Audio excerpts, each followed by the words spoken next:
Okay, let's then stick to our schedule, like the Germans do, and get started exactly on the hour. Everybody who's in the audience and our panelists, welcome so much to this session today. We're really happy that you took the time to come see us. Over the last days and weeks, you must have heard about Enapter and what we do here. Just to summarize a little bit what this session today will be about.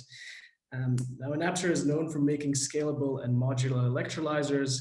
This year at Hannover Fair, we've had a really big announcement about how this scalability and modularity can be increased to reach much, much higher production capacities. So this session will be about the AEM Multicore, which is a 1 megawatt electrolyzer producing 450 kilograms of hydrogen a day, and how this can be scaled up to different levels as well. On our panel, we have invited industry member Saipem, which will be represented by Mauro Scotti. We have a research institute, HyCenta, which is represented by Alexander. And to bring in the perspective of a technology supplier like Enapter, we have our managing director here today, Jan-Justus Schmidt. So if we can dive right into it. Just before we get into that, the summary or the goal of this session, we will really try to bring in all the different perspectives, of course, from the industry, from research, and from a technology supplier like ourselves. And by the end of it, hopefully see where we land. So at this point, Alexander, I warmly welcome you, invite you to share your screen, give a quick introduction about HyCenta, and the floor is yours whenever you're ready. Okay, so thank you for your kind introduction. Thank you also for the invitation today to discuss today with you. I think from my perspective, one of the keys for integrating renewable energy in our future energy systems. But first of all, let me introduce myself. My name is Alexander Trattner. I'm the head of HyCenta Austria. The HyCenta Austria is a pure research center for hydrogen technologies.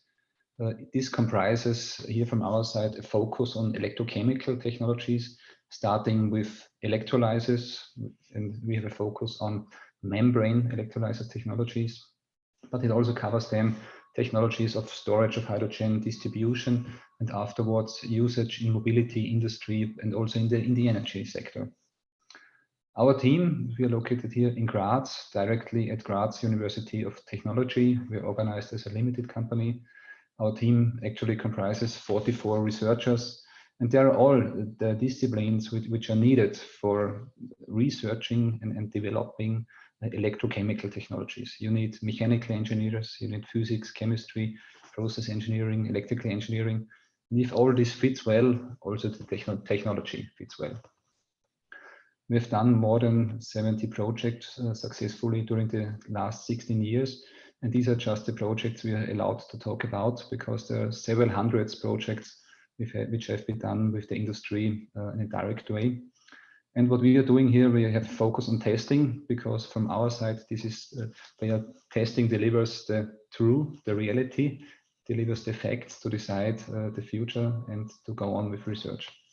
And overall here in Graz, we are researching since decades doing research since decades in this field of technology.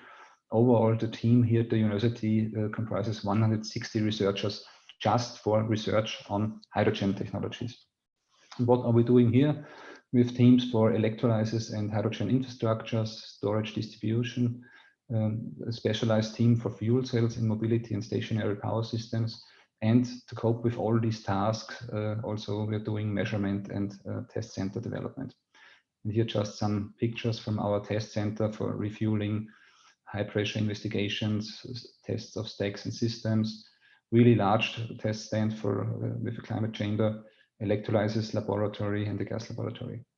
And all this is needed to work on such a future technology like electrolyzers. So thank you for that, and I'm looking forward to our discussion.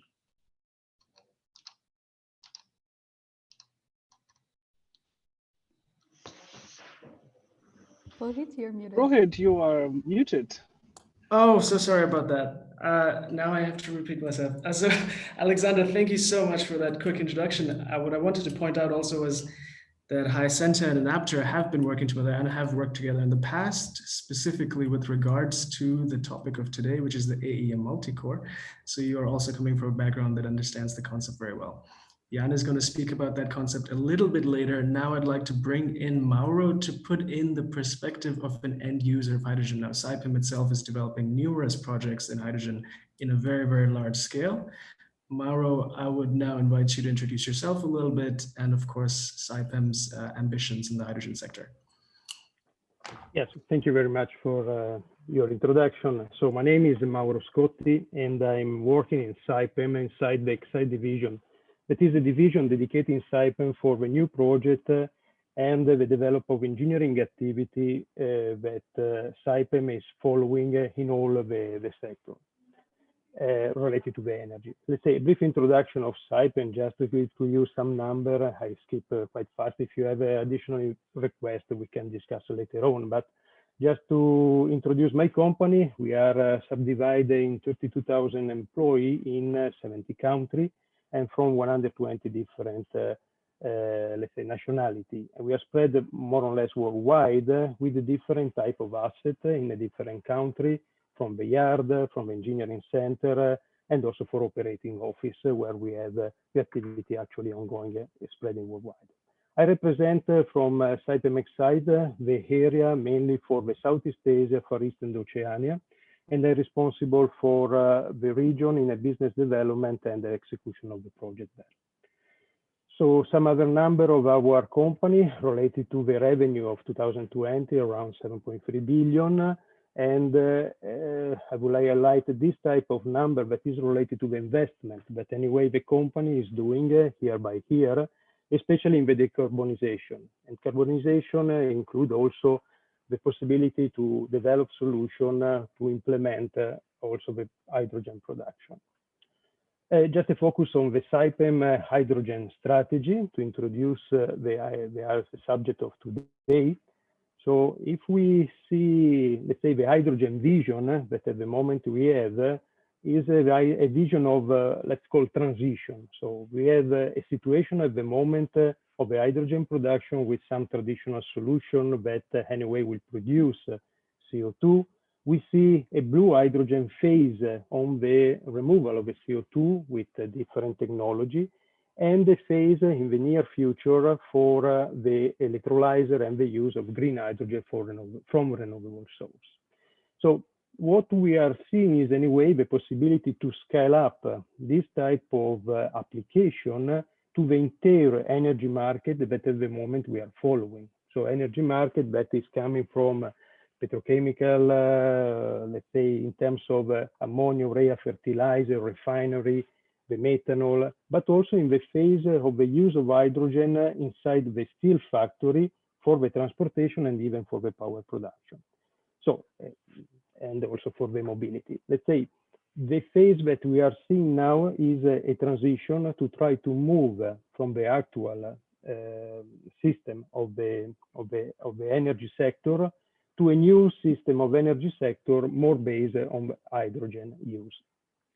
What is the complexity that we can see at the moment is that as you can see in this graph, a simplified graph, is that anyway the portion of the electrolysis is a part of the entire complex of development that will require this type of transition. So what I would highlight here is that the investment cost is anyway a volume that is quite big compared the single production of hydrogen, and the balance of plant and all the facility that is related to the renewable energy will constitute a significant part that have to be considered. So for this, the transition and the complexity of the project, from our point of view, will guide also to a schedule that is not negligible for the entire application of this sustainable solution.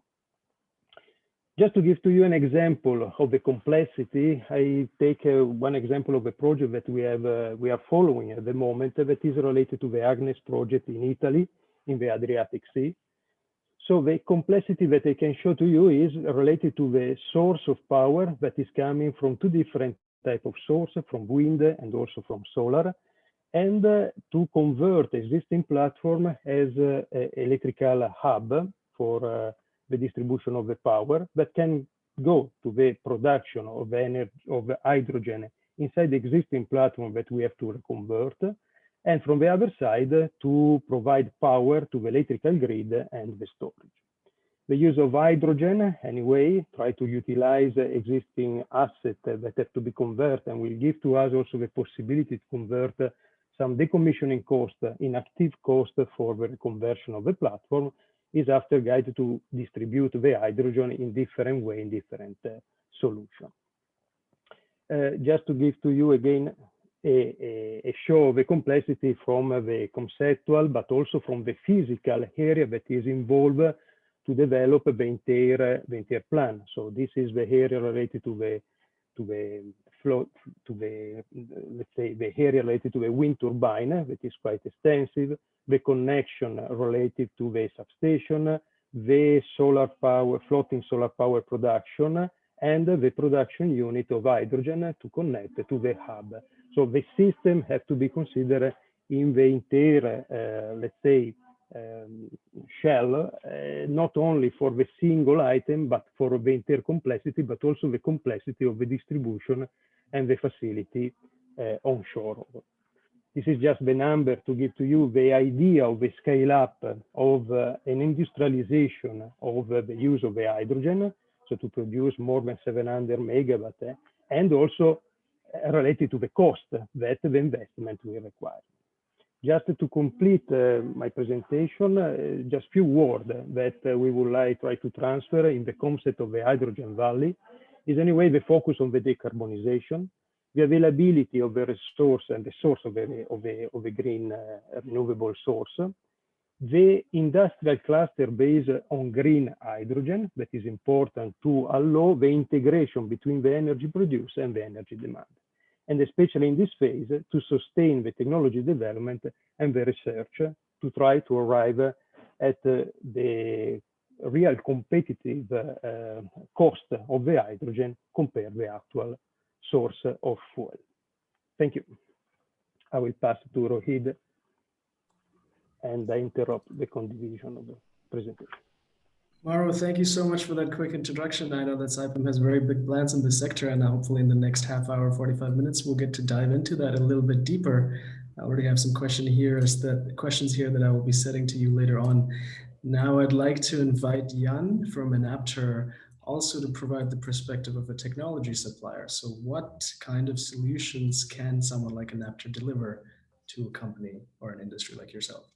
Jan, I hand the stage to you. Thank you very much. Yeah, I think it's really exciting to see those the very big complexity of the project of such a size. And at Enapter, well, our goal is we're all about simplicity and simplification, standardization to make the realization of such projects a little bit easier. So we provide building blocks and we try to make them as easy as possible to integrate, so that little square that you were showing with the value of the project, that it can be a little bit smaller on the outside, and the job can be done much easier for the system integrators. We do that by providing standardized stackable electrolyzer. So probably most of you will have somehow seen our standardized, very compact EL series of electrolyzers that are out in the market already. Today, we are introducing a new series of electrolyzers that we are working on, which is the megawatt scale Enapter AEM Multicore. And before I go to the more details about the Multicore itself, I think it's worth to take a look again at the underlying technology of our AEM electrolyzer, which allows us to create a very cost-effective electrolyzer system. So at its core, we are building an AEM electrolyzer. AEM stands for anion exchange membrane. And the way that the electrolyzer is set up is actually very, very similar to a PEM electrolyzer. So just like the proton exchange membrane units, we have a solid polymeric membrane separating anode and cathode from each other. And this is very key because the cell setup is similar to PEM, and this allows us to have all the same benefits. So we have high purity compressed hydrogen directly from the cathode of the stack. The only impurity is water. We have and we have a differential pressure operation. So the hydrogen is compressed already to 35 bar inside the stack, and on the anode side, the oxygen and the water is at atmosphere. This makes it also really easy for the balance of plant to operate. And the fact that we are even though the setup of the cell is like a PEM electrolyzer, the chemistry is actually alkaline. It means that we can use all the low-cost components of an alkaline electrolyzer. And these prerequisites together, they mean that we can build a small standardized module, which we think is extremely important. But I would like to make a little bit of an excursion just to understand what we mean by cost-effective materials compared to a PEM electrolyzer. Is actually that if you look at the cost structure of an AEM electrolyzer, it's very similar to a PEM electrolyzer, and the setup of the cell is very similar, so they are really comparable. When we look at, this is the PEM electrolyzer cost structure as shown by Irina in 2020, and I would just like to draw the attention to the fact, to some of the points that actually really drive a large part of the cost of these electrolyzers, and regardless of what size they are. And what is very interesting to note is that when looking at the stack of the electrolyzer, actually 53% of the cost of a PEM electrolyzer seems to be bipolar plates. And 50% of the balance of plant is just the power supply and the power electronics of the device. Together that makes 50% of the entire electrolyzer. And this is actually where AEM electrolysis allows us a very, very massive cost savings. So most of the things are quite similar, but for example, looking at bipolar plates, using steel bipolar plates instead of titanium, actually our costs are significantly lower on this regard. And looking at the balance of plant side of things, we are able to make small scale electrolyzers. We're able to use mass produced power electronics, off the shelf power electronics, similar to what is used in battery inverters and so on. So that allows us also to have much lower cost power supplies than the very large units that are typically used in especially developed units that are typically used in electrolyzers. And so just from these two components, we can show, compared to the benchmark that Irina is projecting for PEM electrolyzers, cost savings of over $300 per kilowatt on these components, using a benchmark of $800 per kilowatt right now. And that's really the core drivers of why this modular approach works. Modular is very important for the power supplies, and AEM is very important for the materials. And together we can reach very low costs with our electrolyzers. And this allows our philosophy to work. So we're different from other electrolyzer manufacturers. When we're looking at the very complex engineering picture that also Mauro was showing, we get a bit scared because this takes, as you said, the timeline to realize a project is 30 months. Was 30 months, I believe, on your timeline, and that. Quite frankly, that's a massive barrier that will hold us back on the way to decarbonizing our energy system. It is too slow if we have to do that for all the projects around the world. And so we think that it's absolutely important to do what has happened in the IT industry, what is happening in the solar industry, or what happened in the solar industry as well, is to move to standardized, commoditized, mass-produced products.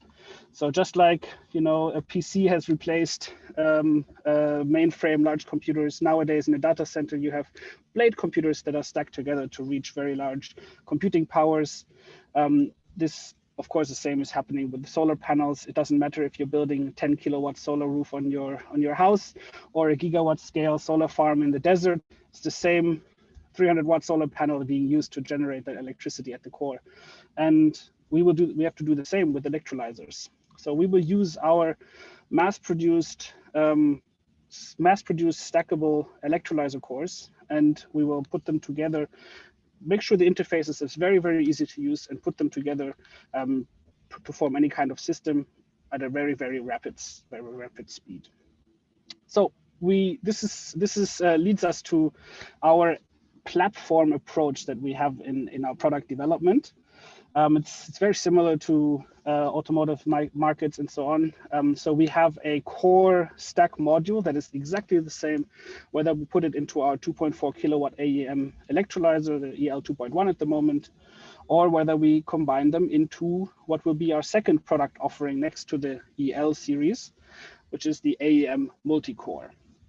So here in the Multi-Core, this is basically how we want to address the very, very huge market of larger scale hydrogen production, still in a decentralized way. But of course, 1 megawatt for Enapter's history is a very significant step to size up our electrolyzers. And this is what it looks like at the moment. So the AEM Multi-Core is now under development, and it has a number of very interesting features. We are able to centralize many of the components of the balance of plant that do not scale with huge unit numbers. So it doesn't make sense to have 440 water purifiers or 440 water electrolyte tanks and pumps for each of the individual stacks. But it does make sense to have decentralized stack power supplies for a string of stack modules. And it does make sense to mass produce our stack modules, just like a PV panel, in an automated fashion. And so this is what we are doing. Actually, you will notice some similarities. This is absolutely the case to a battery container. So each of our stack modules, thinking of an electrical system, also to understand why the power supply is such a big advantage in this kind of configuration, is that each of our stack modules actually behaves quite similar to a 48-volt battery pack that is just being charged all the time. And so we can string them up together, put them on standardized power supplies, and really achieve very, very high reliability, very high flexibility, and very low cost electrolyzers with this method. So this is an introduction to the AEM Multi-Core. This product has extremely well-defined interfaces. So we have a specific water inlet that is required to each container. We have a power supply that needs to be put to each container. And then, of course, there's some flexibility whether or not the system is air-cooled or liquid-cooled, whether or not depending on the hydrogen purity required, you may or may not include a dryer. But overall, this will be an extremely standardized container. And to reach larger systems, you would just stack them up together next to each other and connect them up. And with minimal site preparation and minimal planning, you could be sure that the AEM Multi-Core will be very similar no matter where you deploy it. Okay, so I'm also looking very much forward to the next discussions. Thank you very much for your attention. Jan, thank you so much for introducing the multi-core to us. Already from the conversations or the presentations from HyCenta, Saipem, and Enapter, I can see that there is some room to align our views. So just to give an example, you pointed this out yourself. Saipem is coming from the idea that these projects are large and complex, whereas we, on the other hand, are always trying to say, actually, an electrolyzer system can be very simple. Let's try and align those views in the next half hour. I want to bring in HyCenta over here. And Alexander, you are going to be our impartial and totally unbiased participant here. You are a research institute, very active in hydrogen. So you've seen an Enapter solution. You've seen solutions from other suppliers. First of all, we believe it's unique. Do you think that it's unique in the sense that we are similar to solar and battery industries? Is anybody else in the industry doing what we're trying to do here? And does it make sense in your perspective? I clearly see today that you're having here a pioneer role. Hydrogen itself is still a pioneer market, but really Enapter is actually, it's an USP of you to go this way into that strong modularity. In the past, we've also done, for example, in our winter hydrogen projects, research on modular electrolysis infrastructures. But that kind of modularization and also path forward to industrialization, that's from my point of view a clear pioneer role. And I also think it delivers several advantages also for the industry, because what do we need in projects? we need in pilot projects, we have to be quick on the market, we have to be quick in the implementation, and we have to reduce costs. And I think that's an approach where the modularity can deliver some advantages, because due to the modularity and the part equality, it's an enabler to reduce delivery times, and it's an enabler to reduce the cost or prices of electrolyzers. So from that side, I think it's clear. So we certainly agree with you. Now I'll put this question to Mauro Scotti. So you just heard quick deployment times and mass production with scalable electrolyzer modules. What does that mean in your industry? Does it even matter in your industry that we can have very quick deployment times? Again, the slide you showed earlier about the complexity of these projects is very interesting, because electrolyzer is only one small part. So please put that in perspective for us as well. Let's say the hydrogen portion is very important, let's say, for the project itself, because it become anyway the key for the production of the hydrogen of the entire plant. So let's say, let's split the plant in small resource plant and hydrogen production. So if we have the possibility to have an integrated production of power at a low cost and a green solution, and independent by the hydrogen production, so it becomes very important to have a fast track solution for the hydrogen, and the modularization that you are following, and the relative industrialization, let's say, to reduce the cost of production, we will see as a potential solution to improve two types of things. One is the possibility to delocalization the concept of the hydrogen valley, also for a small producer, more related to the industry user that can, let's say, close the loop directly in their factory. And from the other side, instead, to try to have a solution to maximize the hydrogen production where you are confined in terms of space, like the case of the offshore platform, where we are trying to maximize the production with a limited space. So this is the two areas that we are seeing a possible advantage with this solution of Enapter.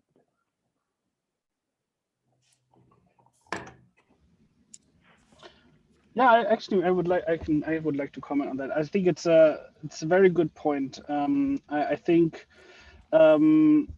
so. Thank you for drawing attention to that, because the decentralized applications for small industry and so on, they will also they can also be piloted with small systems, and this is actually what we see many of our customers have been doing in the last years, and that is happening now. So of course you can use the standard decentralized electrolyzer in a residential application even. But our electrolyzer is also used for anywhere where hydrogen is needed. So going from, actually you showed very nicely all the different use cases, going from ammonia production to hydrogen refueling to power to gas, methane for exporting, and so on. All kinds of these applications, they are coming up now.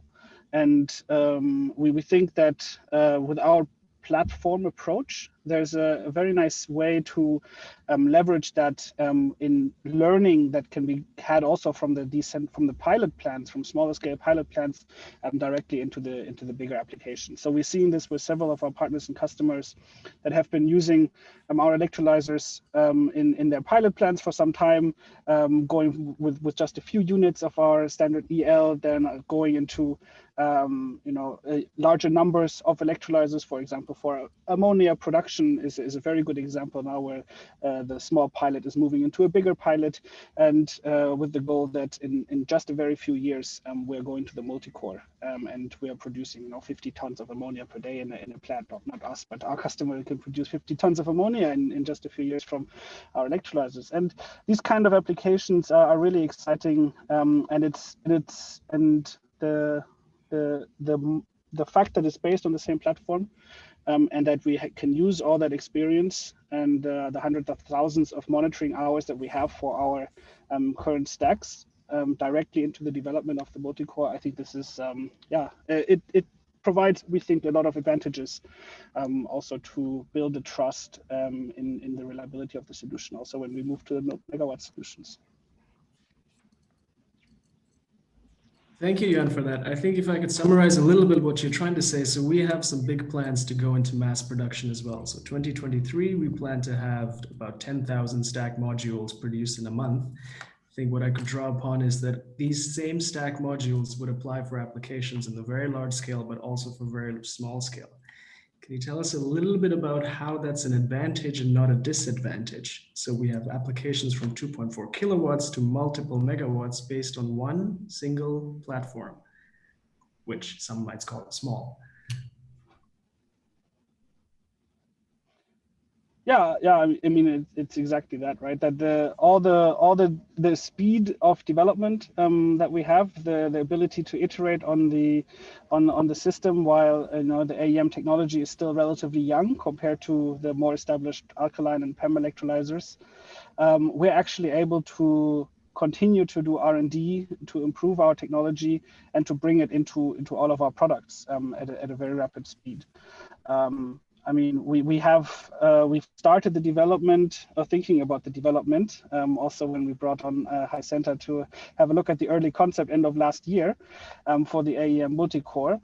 Now, just a few months later, we are running the first strings in prototypes. By the end of the year, we want to build up the first container for prototyping the system. And already in the second half of 2022, we want to be able to deploy them. So it's a incredible speed, and well, also even for us, it's a very optimistic and aggressive timeline. But it is something that we can match and we can do because of the fact that it's a very standardized core module. So standard, simple, easy to mass produce. Now I want to bring in Mauro and Alexander once again. So when you hear that from a company like Enapter, what are the first thoughts that come to your mind? Again, I can imagine that you are comparing other electrolyzer manufacturers as well. So how do we fall, or where would you put us on the landscape of the electrolyzer industry? And feel free to give us your completely honest opinions. So from my point of view, we are involved in many projects. So with starting from very low power ranges up to several megawatts. And also in the past, we're often doing also pilot projects together with the industry. 1.5 years ago, we had the challenge to find an electrolyzer module, for example, for just several kilowatts. And we needed it very quick, we needed it very fast, and it should work in alpine conditions. And this was, as let's say it like that, the lower end of power requirements. And we have chosen AEM from Enapter for that. And since 1.5 years, we're having this in real operation, and we were really satisfied with this technology. And as said, this modular approach gives the possibility to have the flexibility of the application range. So we are using now this at the lower end of power to gas infrastructures. In this case, it's a decentral refueling station. And on the upper end, we now see the multi-core concept.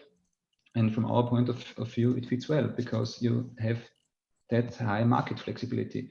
You can offer a solution for starting from several kilowatts up to several hundred kilowatts, and you end up in the megawatt range. And if you take a look at the development of the market, everything is needed. So there are central approaches for electrolyzers needed, and there are decentral approaches needed. And if you go, as I said, with a modular approach like that, from our point, it fits well.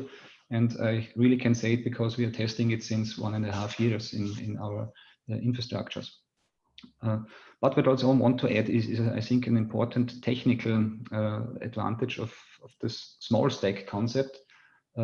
It's high pressure. It's really hard to get a reliability of a stack with large areas. So if you want to have their high pressure, it's difficult because it's kind of physics. So you have to seal it. It needs to be durable for thousands of hours. And if you have small stacks, it's easier.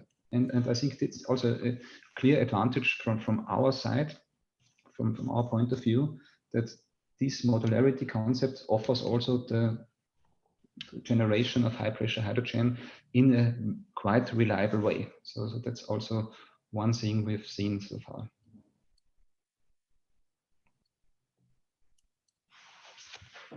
So that's, now I'm going to turn this on its head a little bit. Thank you for that answer, Alexander. That's actually exactly what Enapter would have said as well, of course. But we want to bring in here with Mauro, what is the customer's perspective? So you are thinking about projects that are in the multi-megawatt scales. Does it matter to you that Enapter can build small and big, or what are you really looking for? Probably, right. You remember when we started this discussion, we were approaching different solutions from the market. And I remember the day that we have a discussion together on the approach of Enapter. And that day I changed with my colleague the prospect of our research and development project to try to find two approaches, not only one. The traditional one with a modularization approach of 1, 2, 10 megawatt, and the second one instead with the possibility to integrate all the utility and the complexity that is typical of our company, let's say, to manage directly the balance of plant, let's say, outside the hydrogen production, so outside the electrolyzer, and to try to reduce the cost of the investment, to try to combine together all the utility outside and use all the space available only for the electrolyzer. So this was a change, in my opinion, when I heard about this type of solution. And for this, I changed this type of approach. And we are now following two types of solutions to try to propose a offshore installation in our study. So this is the reason. In our opinion, we can add more, we can, let's say, provide the added value that usually a company like Saipem will provide in the complexity. And from the second point of view, we have seen the possibility to increase the amount of production of hydrogen compared to other solutions because it's more modular. Let's say I can, let's say, try to fit better the available power source that I have to build to the power of the hydro, let's say, of the production of the hydrogen. And this type of flexibility can allow to lose less energy compared to other solutions. So at the moment, we are studying this type of concept, and we have to see what is the best result in terms of CapEx investment cost. May I add one thing to what Mauro mentioned? I think for the industry, it's also important to, as you said, couple it to renewables. And in that point, the modularity brings really a big benefit. And we've researched this also several years ago regarding dynamics and part load, because you can switch off some of them. And you have really more options in the operation strategy to fit better the electrolysis process to the dynamic profile of renewables. So that's from our technical perspective a clear benefit for the industry, as well as durability. So because it's at the end it's cost, capex and opex. Lifetime means cost, and if you have really modular system, and if you make it in an innovative and intelligent approach, you can act and you can improve the operation strategy of the modules so that the lifetime and the operation is spread to all of these different stacks. And so you can increase a better lifetime in a multi-stack system compared to a single stack. So, and I think that's also a big benefit for the industry directly. Yeah, absolutely. So a couple of things that I drew out from Mauro and from Alexander's, let's say, inputs just now. CapEx is obviously important. We'll come back to that towards the end of the conversation. Where does the CapEx need to be for these projects to make sense? And Alexander, you put it very well. Modularity can give you a very high dynamic sort of response time, which helps you store and save more excess energy that you might not be able to do with others. Jan, can you tell us a little bit? So this is an operating strategy question, right? For Enapter as a technology supplier, we need to figure out how these operating strategies can work. So how far along are we, or where are we heading in the direction of having individual stacks or strings being controlled via our EMS, so to speak? Yeah, it's exactly like Alexander mentioned. So it's very important to understand to have this modularity and this flexibility. So we will have each of the stack modules will have its own set of sensors to monitor the performance of its stack. And so we will know, we will be able to track the degradation of every single stack, and we can then also develop the correct control strategies in order to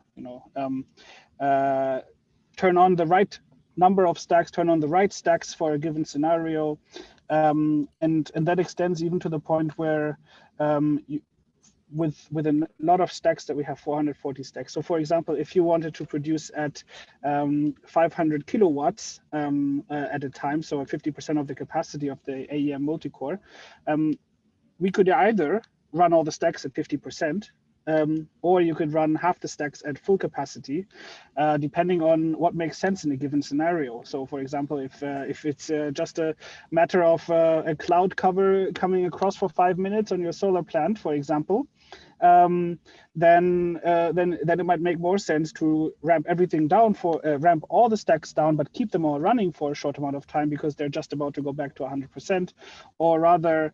If you have a different scenario where you know that you will, it's evening is coming up, most of the stacks will not be running for the rest of the night, then you would rather turn them off completely. And so this gives a lot of flexibility, a lot of opportunities for optimization. Of course, we don't have all this figured out completely yet, but this is definitely something that is possible with the AEM Multicore, and this is something that we're really excited about learning more about and implementing on, and of course also optimizing with our first partners and customers who are deploying these systems. I want to bring this back to Mauro. So from a customer perspective, or from the projects that you are looking at, what kind of flexibility in electrolyzer operations do you want to see? What are your profiles looking like? It is similar to the reply of Alexander. So at the end, we are connecting the electrolyzer to a renewable source, and especially with the solar panel, we have, let's say, a ramp up, a ramp down of the production. And we see the possibility also with a limited, let's say, additional battery pack or BES to try to have this type of ramp up and ramp down with the electrolyzer, including or excluding some of them during this phase, and to try to stabilize with the, let's say, battery storage at a certain point, to try to recover even the additional energy produced in a battery storage and utilize during the ramp up and ramp down. So this will require, in my opinion, anyway, an additional effort for the control of the system. That is not only the control of the electrolyzer, but is a combination of the control of the source of power with all the electrical device, and also with the inclusion, exclusion of the cell of the electrolyzer. It's something that has to be combined and has to be studied. Probably also some machine learning approach or artificial intelligence solution can also system control system, let's say, can help on this to maximize the production. What we have seen in the project that we study at the equator line, let's say in the area of the Southeast Asia, is that anyway the mix of the power that we can install in solar, mainly floating solar solution compared to wind, because the wind in that area depends a lot by the location. In that case, the loss of power can be very, very high, because it depends by the sunny day, by the let's say, there is not a real season, but the cloud condition and so. And the possibility to increase the modularization we have seen in the first approach, the modularization of electrolyzer, we have seen can save some of the lost energy because we can convert, even if there is an additional cost to implement additional cells. You've spoken just now, you've touched upon the subject of a complete project integration, and something that's confusing a little bit for the audience probably sometimes is we use the word BOP, balance of plant. When Enapter uses the word balance of plant, it means a very specific thing and is limited to the electrolyzer itself. I think when Saipem uses the word balance of plant, you are talking about a lot more than just, well, the components that we are. Can you give us a bit of an overview of that? Yes, because if you consider that you can connect the electrolyzer directly to the network, so you don't have this type of problem because the network is stable, you receive the power that you need and you use the power that is available. Let's say it's just you define a fixed value of electrolyzer. Meanwhile, when you have to develop, like the case of Agnes that I showed before, and you don't know today or tomorrow what is the overall amount of power that you can receive. It can be higher, can be lower. What we can do is just to have an average along the year, or along the month, or in the different season. So we have to find a solution to manage anyway this type of peak and maximize the production. And because there is a possibility with, let's say, an integration of the system to include, exclude, or to let me say, to store more energy or to utilize the energy directly for the hydrogen production. So this is important also to predict day by day what can be happen and how to set up the let's say the production inside the complete project. So when we talk about hydrogen production, we consider anyway that we need to produce green power. If instead it's standalone, so it's two separate things, okay, there is some benefit to approach with the power network, the production of energy. And I'm going to stick with you for a second. Let's talk about CapEx a little bit. So Enapter has a CapEx for electrolyzers, but where is your entire project CapEx coming from? So what level of investment are you looking at for a complete project? Not just the electrolyzers, but the batteries, solar installation, et cetera, et cetera. Where are you now and where do you need to be or want to be in the coming years? Let's say, if you talk about the cost of the hydrogen, I have to say that we have to find a solution to arrive at hydrogen production per kilogram that have to be comparable to the actual source of power that we have. It can be gas, oil, or whatever. So if we are not comparing, this is not matter, in my opinion, of taxation, of contribution for the government. This is something that can work, but as a transition. The final goal has to be comparable and compatible with the fossil existing source. So for this, the target at the moment, the number is around $1 per kilogram. So let's say this can be the shape for the future. When we arrive at this value, we can say that we can have a complete transition from the actual market and the future market of the hydrogen. From the other side, instead, is something different related to the scale of the use of the hydrogen. If I compare the actual production of ammonia, urea, methanol, or whatsoever product from petrochemical, fertilizer, or even refinery, if I would like convert completely in the use of the hydrogen. So the massive impact of renewable source of energy is something that is quite impressive, let's say. It's difficult to see how we can convert from the actual fuel supplied by the fossil fuel to a complete production by solar and by wind. Is a very huge investment, and this type of combination at the moment we see that is a very long-term transition. Even 2030, 2050 cannot be achieved a complete target of decarbonization, or at least not in all the countries worldwide.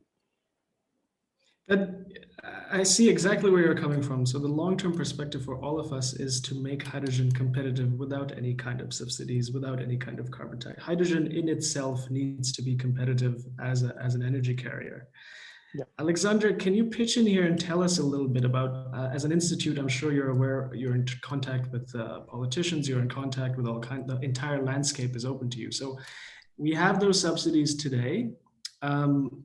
How many years down the line do you see hydrogen becoming actually viable and competitive without the need for these subsidies? If I can give you this answer, I would be a rich man. I think Jan can answer this next year, right, Jan? Or 2 years from now, when the manufacturing goes up. we'll do our best, of course, to speed it up. Alexander, maybe you can give your perspective. So I just can say what I think is needed during the next years. Yes, Because please. when we take a look at the status, usually we end up in Austria with hydrogen production costs around 6 to 7 euros a kilogram. It depends a little bit on where it is located, how much are the OPEX and like that. But usually the CAPEX are around 1/3 or half of the overall production costs. And I think what is needed to bring in there some reductions is to reduce it to, let's say, more than 2/3. So if actually the CAPEX are contributing around €3 a kilogram, usually it depends on how many hours do you operate it. So if we end up around €1 a kilogram related to the CAPEX, I think this would be a really, really big benefit during the next years to go on to the big implementation plans which are needed. And I think that should be also clear. Hydrogen is needed, so we need it. And we do all our best from the research and also from the industry side. And actually also we need subsidies to bring it on. Yeah? Mm-hmm. In the early years, yes. So 2/3, if I'm not mistaken, you said 2/3 of the hydrogen price today is the CAPEX of the electrolyzer itself? No, around 1/3 to 1/3 of the overall costs. And the CAPEX part, so only this part should be reduced more than 2/3 around that. So that maybe we end up around €1 a kilogram related to the CAPEX. So this would be, if I can say, a wish to you. Okay. I would like to. I think that there's probably a matter of scale also here. So when you're talking about the 1/3, one to one half of the capex is the equipment, probably we are looking at some certain scale of systems. So we see that of course for large scale systems, larger aggregations of systems, the cost will drop down dramatically. So we have a target to reduce the cost of our the capex of our electrolyzer on the EL level. So for a 2.4 kilowatt unit, for the very small unit, to reach €1.50 capex cost but in 2023 when our electrolyzer manufacturing is online in Germany. That's for the small scale, very decentralized system. And to be able to produce hydrogen at that cost in a decentralized application for small pilot plants, for residential storage systems, for small scale refueling, we believe is already a game changer for the small decentralized markets. Looking at the AEM Multicore, the cost must be much lower, of course. So we see similar things in the long term. You're absolutely right that hydrogen needs to be, at $1 per kilogram eventually. So we'll need a lot more solar and wind at very low cost to make that happen, of course. Our target for the AEM Multicore is that the first units, of course, will not achieve this, but our target is that very soon, in the next couple of years, we will have a unit cost for 1 megawatt electrolyzer around 500 to 600,000 euros. And we think this is a good entry price on which we can then build as we scale our production further to continue to reduce it over the next years. So with that, of course, we hope to be able to contribute to do reach, so that we can reach our targets of a net zero energy system. I think that the path is very, very long, and when we look at the scale of how many electrolyzers are required, it's absolutely unbelievable, actually. And so I know where Mauro is coming from, with a little bit of pessimism there, but I think that it shouldn't slow us down. We have a very big mission to deploy these systems as fast as we can. And we have an obligation to make that happen as fast as we can in order to just try to slow down climate change as much as we can. Jan, one thing to add. During the last years, we have seen that costs have been reduced in the industry of electrolyzers. Actually, during the last year, we've seen that prices are increasing and also delivery times are increasing. And I think we need actually really the modularity concept. It's a very interesting perspective. Yeah, I mean, it's an interesting world right now for sure. So, and yeah, we're very optimistic. Well, guys, it's been a really interesting session so far. We have about 4 or 5 minutes left. I'd like to offer you all the chance to put some closing remarks in there. Alexander, I might ask you to go first. Whatever comes to mind, tell us where we need to go.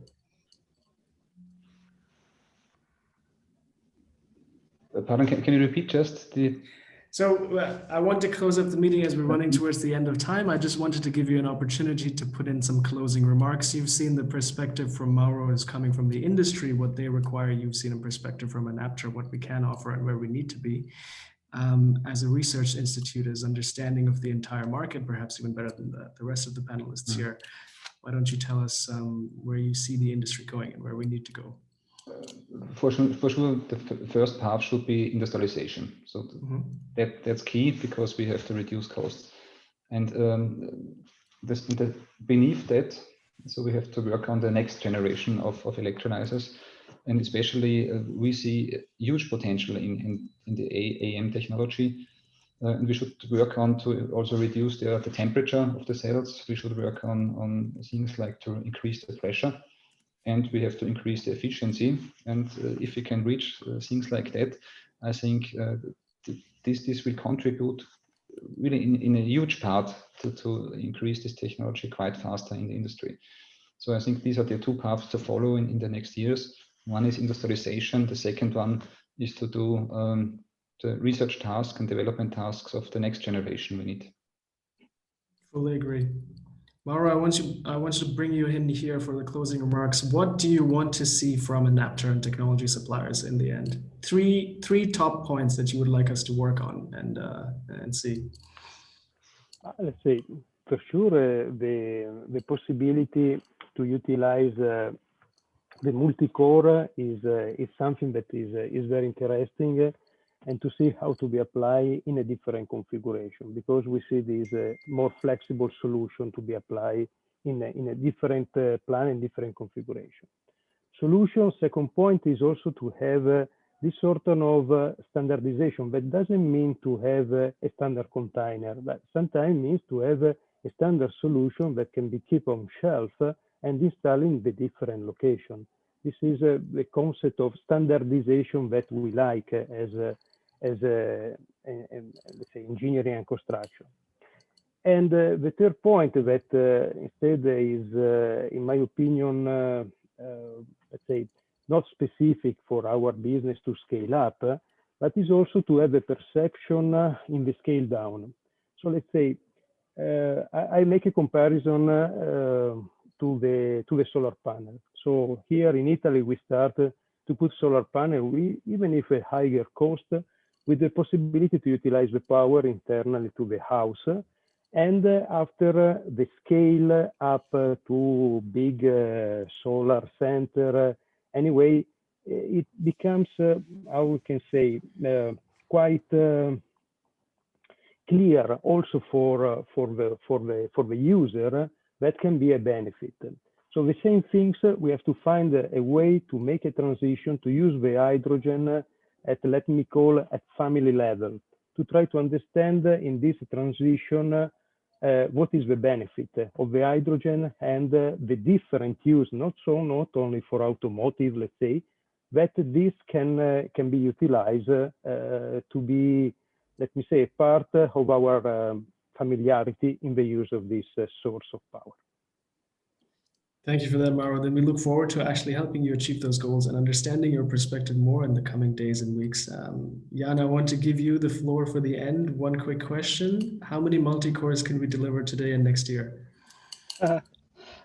Yeah, so we will be able to deliver the first units in the second half of 2022.